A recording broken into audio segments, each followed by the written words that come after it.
ኢትዮጵያ ኦሮሞነን የሚሉትን ልጆቿን ስትፋረድ። በስመ አብ ወወልድ ወመንፈስ ቅዱስ አሐዱ አምላክ አሜን። ኢትዮጵያ ኦሮሞነን የሚሉትን ልጆቿን ስትፋረድ።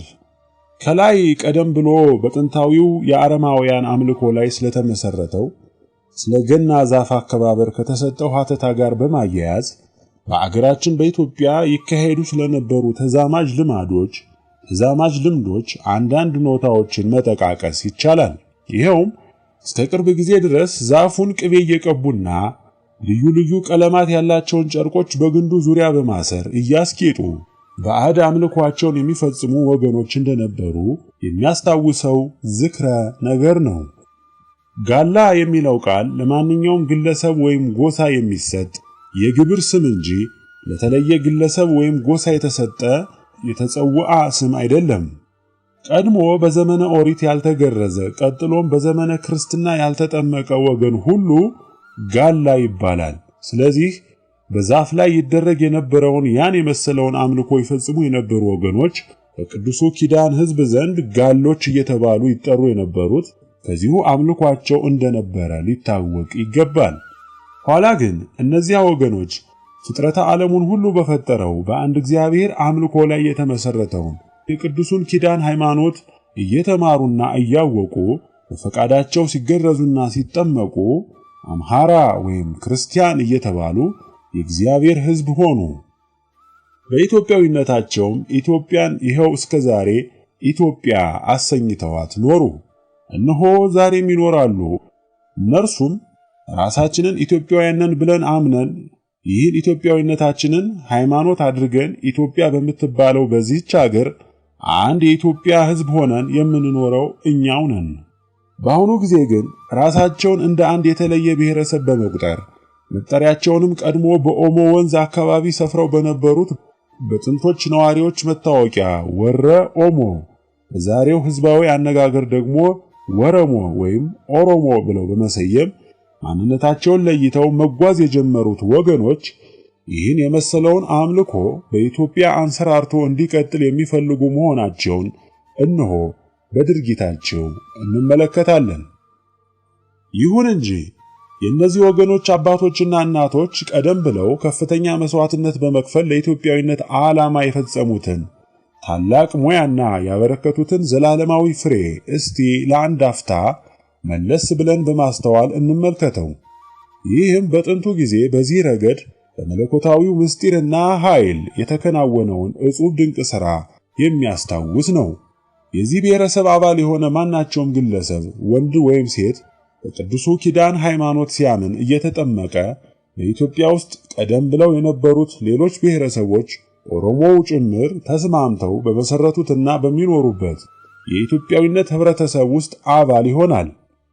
ያም በቅዱሱ ኪዳን ሃይማኖት ላይ የተመሰረተው ኢትዮጵያዊነት ለዚያ ግለሰብ በቅድሚያ የሚያረጋግጥለት እርሱ በቋንቋው ዋቃ እያለ በዛፍ ያመልከው የነበረው የዛፉና የሌላው ፍጥረት የራሱም የሰው ፈጣሪ የሆነው እግዚአብሔር ወልድ በመጨረሻው ዘመን ከኢትዮጵያዊቷ ቅድስት ድንግል ማርያም ሰው ሆኖ ተወልዶና ኢየሱስ ክርስቶስ ተብሎ ፍጥረቱን በተለይም በመልኩ የፈጠረውን የሰውን ዘር በሙሉ ያዳነ መሆኑን ነው።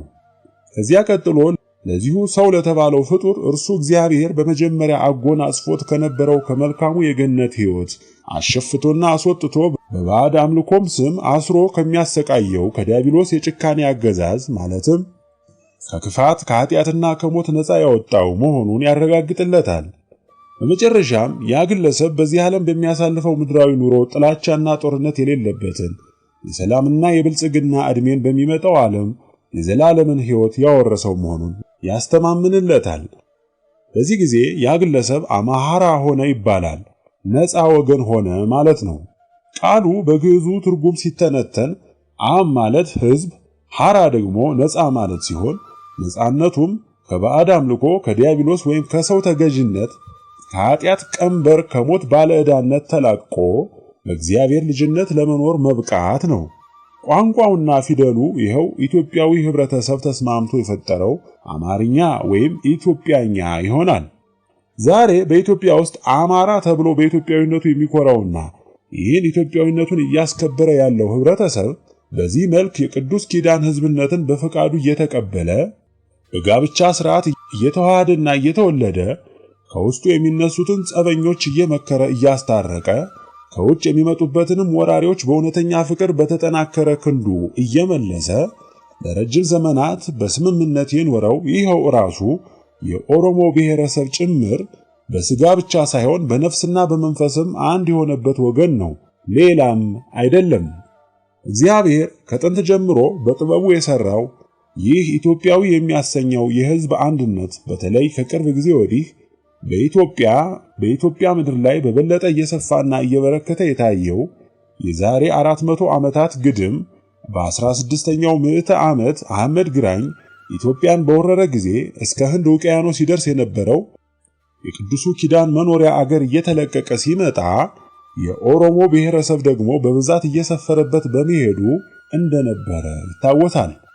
ይህም የሚታወቀው ቦታዎቹ፣ ተራሮቹና ወንዞቹ አንዳንዶቹ የነበረው የጥንት ስማቸው እየተለወጠ በአዲስ የኦሮምኛ ስም በመተካቱ ነው።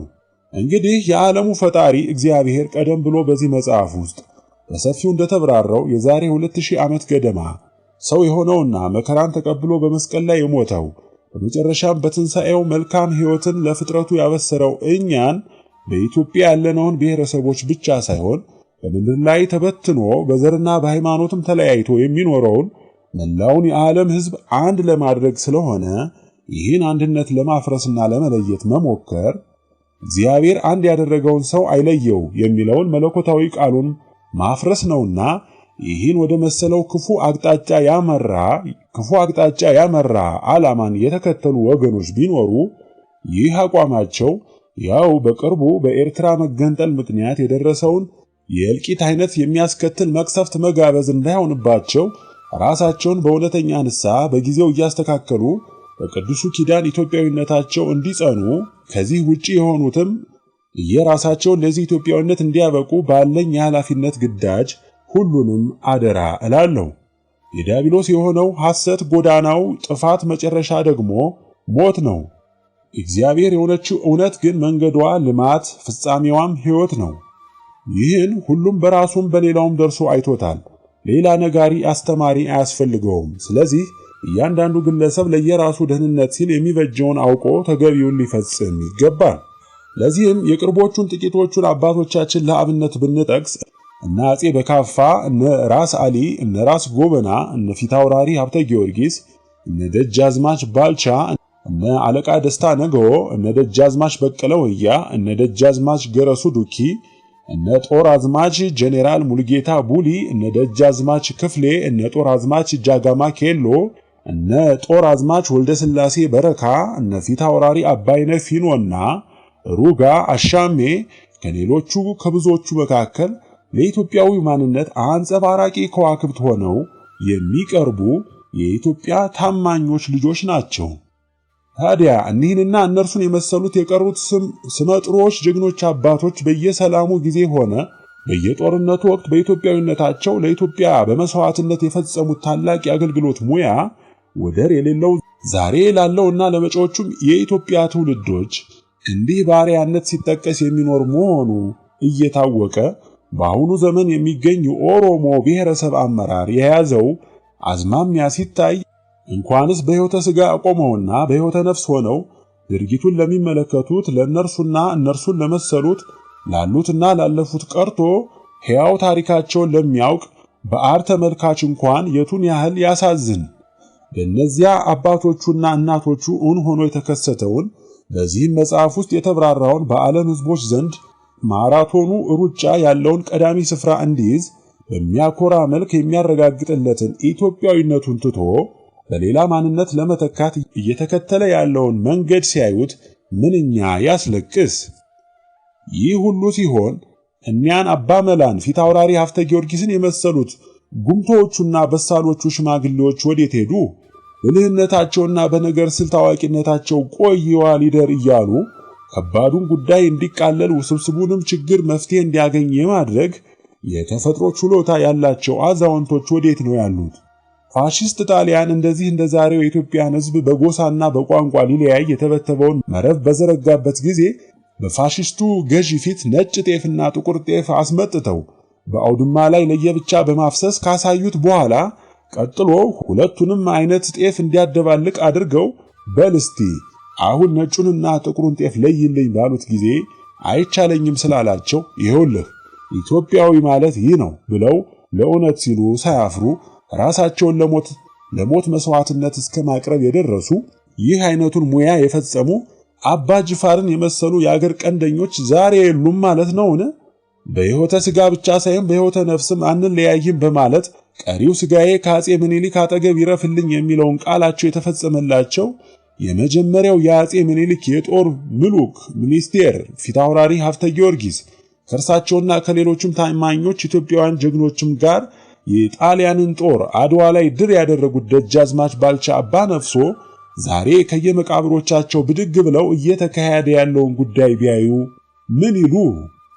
ፋሺስት ጣሊያን በማይጨው ጦር ሜዳ ላይ ድል አድርጎ ወደ አዲስ አበባ መገስገሱን ሲሰሙ ከሽምግልና መከዳቸው እንደ ጎልማሳ ብድግ ብለው በመፎከር አሁን ከአፄ ከምኒልክ በፊት በሕይወተ ነፍስ ቀርቤ ሲጠይቁኝ ምን ብዬ መልስ ልሰጣቸው ነው? አድዋ ላይ ድል ያደረግነው የዘር ጠላታችን የጣሊያን ጦር ማይጨው ላይ እንዴት ሆነ ብለው ቢጠይቁኝ ምን መልስ ልሰጣቸው ነው? አሸንፎ ኢትዮጵያን ወረረ ልላቸው ነውን? አይታሰብም። ና ጋሻ ጦሬን ስጠኝ፣ ጎራዴን አስታጥቀኝ፣ ፈረሴን ጫን ብለው ለዘመቻ ተነስተው ጠላትን የተጋፈጡና በቾ ውስጥ አበቤ በሚባለው ስፍራ ለኢትዮጵያዊነታቸው የተሰዉት እኒህ ባልቻ አባ ነፍሶ አይደሉምን? ኢትዮጵያ የሚለው የአገሪቱ ሕያው ስም ኦሮሚያ፣ አማራ፣ ትግራይ፣ አፋር፣ የደቡብ ሕዝቦች ወዘተ በሚለው የክፍፍሎች ስም እንዲሁም አረንጓዴ፣ ቢጫ፣ ቀይ የሆነውን ሰንደቅ ዓላማ ሞዓ አንበሳ ዘምነገደ ይሁዳ የሚለው ማህተሙ ከላዩ ተሰርዞ በሌላ ምልክት መተካቱ ብቻ ሳይሆን ራሱም የሶስቱ ቀለማት ሰንደቅ ዓላማ በተለያዩ የክፍፍል ሰንደቅ ዓላማዎች ሊተካ ሲሞከር እንዲሁም ሲተካ አዲስ አበባ የሚለው የመናገሻ ከተማዋ ስም ወትሮ በእቴጌ ጣይቱ ጊዜ ፊን ፊን ስትል ለታየችው የፍል ውሃ ምንጭ ፊንፊኔ የሚል ስያሜ መሰጠቱ ተዘንግቶ ቃሉ የሌላ ጎሳ ቋንቋ ይመስል ፊንፊኔ መባል አለበት ሲባል ይልቁንም ለኢትዮጵያውያን ነፃ ሕዝብነትና ጥንታዊነት ልዩ መታወቂያ የሆነው በዓለም ላይ ቅድሚያ ያለውና በአፍሪካ ብቸኛ የሆነው የኢትዮጵያኛው የግዕዝ ፊደል በተለይ በኦሮሞ ብሔረሰብ ዘንድ የማይፈለግ ሆኖ ለሌሎች ሕዝቦች የቅኝ ተገዥነት ማረጋገጫ በሆነውና ላቲን በሚባለው በመደበኛ ጠላታችን በጣሊያን ፊደል መተካቱን ሲያዩ ከቶ ምን ይገርማቸው፣ የቱን ያህል ያሳዝናቸው። በእውነተኛ ሰውነታቸው ምክንያት ለከፍተኛ የታማኝነት አደራ የኃላፊነት ማዕረግ የበቁት እኒህ ሁሉ ስመጥር ኢትዮጵያውያን ጀግኖች ኢትዮጵያዊነት ምን አይነት ጸጋን የሚያስገኝ የቱን ያህል የከበረና ከሁሉ በላይ የላቀ የሕይወት አቋም መሆኑን በማረጋገጥ በመካከላቸው የተለዋወጧቸው ሕያዋን ቃላት በተለይ ለዛሬው ትውልድ ታላቅ አርአያነት ያለውን መመሪያ ትተው ያለፉ በመሆናቸው እነዚያን ቃላት እዚህ ላይ ለአብነት ጠቅሻለሁ። ይኸውም ከዕለታት አንድ ቀን እኒሁ ሁለቱ መኳንንት ወደ የትውልድ አካባቢያቸው አብረው እየተጓዙ ሳሉ ቀድሞ በአጼ ምኒልክ ሰራዊት ድል ሆኖ እየተማረኩበት ቦታ ደረሱ። ደጃዝማች ባልቻ የሆሎ ጌታዬ ይሄ እኮ ነው የተማረክንበት ስፍራ ብለው ለፊታውራሪ ሀብተ ጊዮርጊስ እያመለከቱ ሲያስታውሷቸው ይተው እንጂ ደጃዝማች የተባረክንበት ነው ብለው ፊታውራሪ ሀብተ ጊዮርጊስ የመለሱላቸው ቃል ነው። የመረጃ ምንጭ ኢትዮጵያ የዓለሙ መፋረጃ በንቡረ ኤርምያስ ከበደ ወልደ ኢየሱስ። ወስብሐት ለእግዚአብሔር ወለወላዲቱ ድንግል ወለመስቀሉ ክቡር። ይቆየን።